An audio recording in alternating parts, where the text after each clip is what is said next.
all you lovely kings, queens, and in-betweens, my name is Elaine, and today I'm going to be discussing my favorite Unison League 7th ring abilities. I'm just going to jump right into things with the Mage. My favorite Mage 7th ring ability is Weakened, which has a cooldown of 4 seconds and a cost of 9. It's a Mage exclusive ability which targets one enemy with an ability power of 150. It deals magic damage 3 times with a success value of 100. It decreases all stats by 20% for 15 seconds. One could argue that this ability's strength lies in its low cost and cooldown, but that's not the only great thing about it. It has a solid ability power of 150, hits the target multiple times, and won't miss unless blind is in effect, I suppose. Weakened also has the added bonus of decreasing the target's stats for 15 seconds, making them more susceptible to damage and thus an untimely demise. And also weaker, which makes it more likely that you and your team will survive. This move is great for both PvE and PvP, although it lacks penetrating abilities, it's something that you can spam fairly frequently between area attacks, allowing you to blast through quests at a rapid pace when used in conjunction with these attacks and pick off weaker and injured enemies, or weaken them so someone else can pick them off. Next is the Soldier. My favorite Soldier 7th ring ability is Vigilance, which has a cooldown of 5 seconds and a cost of 9. It's a Soldier exclusive ability which targets one enemy. It has an ability power of 150 and deals physical damage 2 times that penetrates any nullifying or invulnerability effects with a success value of 100.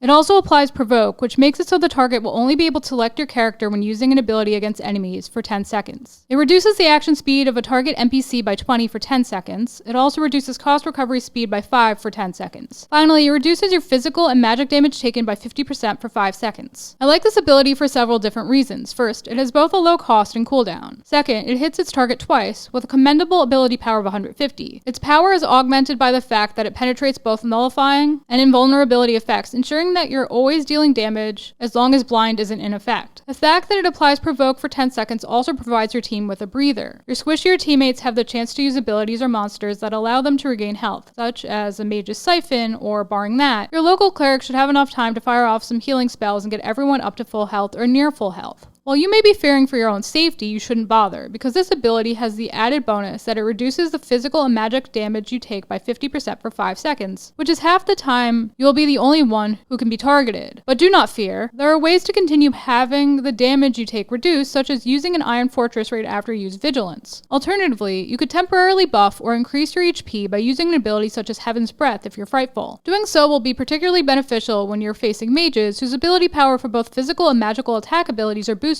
when in use against soldiers. Less importantly, it has additional effects such as reducing the action speed of a target NPC for 10 seconds, which should add to the sense of calm that washes over your team when you use this ability, because you're providing them an opening in which to breathe, since NPCs won't be able to attack you or your allies as swiftly and frequently as before. This can be extraordinarily helpful, in particular against a tough boss NPC who has just sapped your team's health or applied some nasty status ailments. Next up is my favorite Lancer 7th ring ability, Master Lancer's Cry, which has a cooldown of 20 seconds and a cost of 25.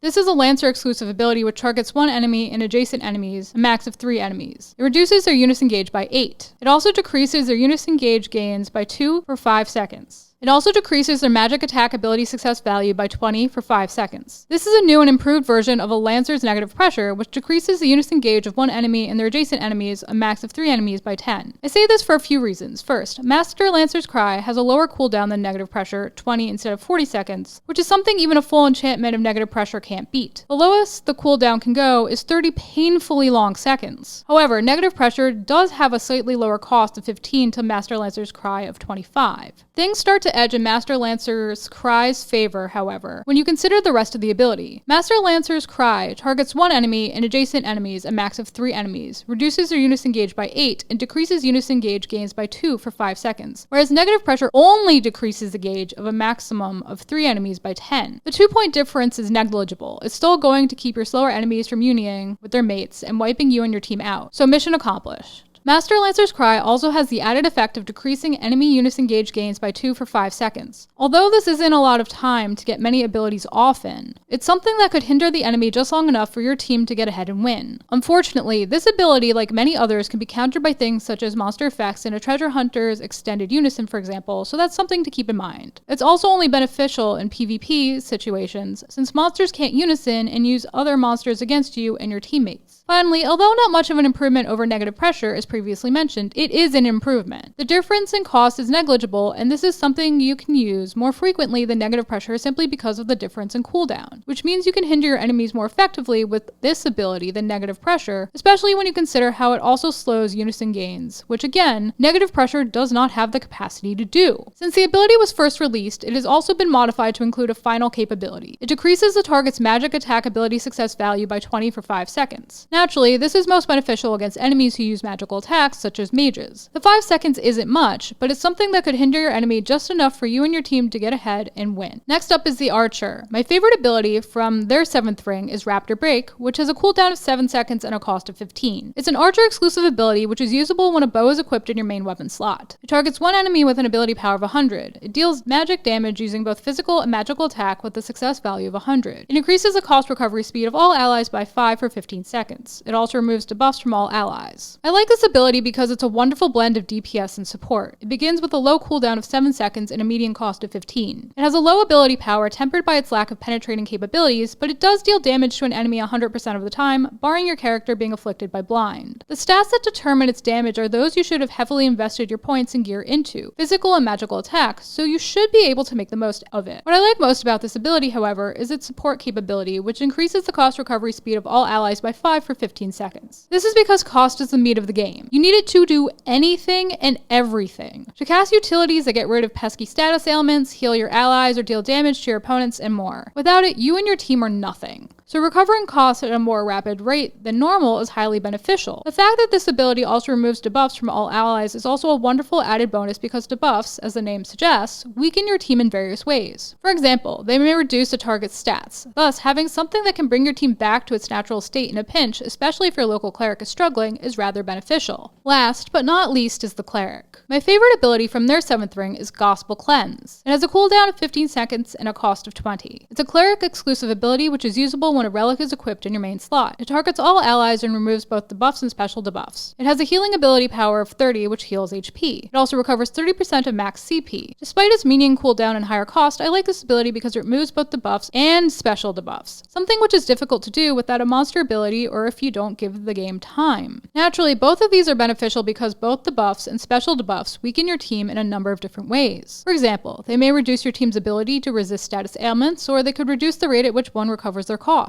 This is particularly brutal because cost is an integral part of the game, which allows one to deal damage to opponents, heal their allies, apply buffs to their allies, and more. So having an ability that can rid your team of all these pesky debuffs is highly beneficial. Furthermore, it heals your entire team for a fair amount of health, allowing you to fulfill your role as a support cleric. Because this ability helps to ensure that you can keep your team alive, not only by removing debuffs and special debuffs, but by recovering HP. Finally, this ability recovers roughly a third of one's max CP, giving them a little more HP to work with. This is pretty awesome because it could be the difference between wiping and staying alive, winning in a PvP situation or losing, failing at a quest or succeeding. And there you have it, all of my favorite Unison League 7th ring abilities. What did you think of my picks? Did you agree with what I chose, or is another ability your favorite? Let me know down below in the comments. I always like to know what you kings, queens, and in-betweens think. And if you like what you saw here today, please smash that like button until it's blue, subscribe, ring that bell so you'll always know what's up, and I'll catch you all in the next one. Bye guys!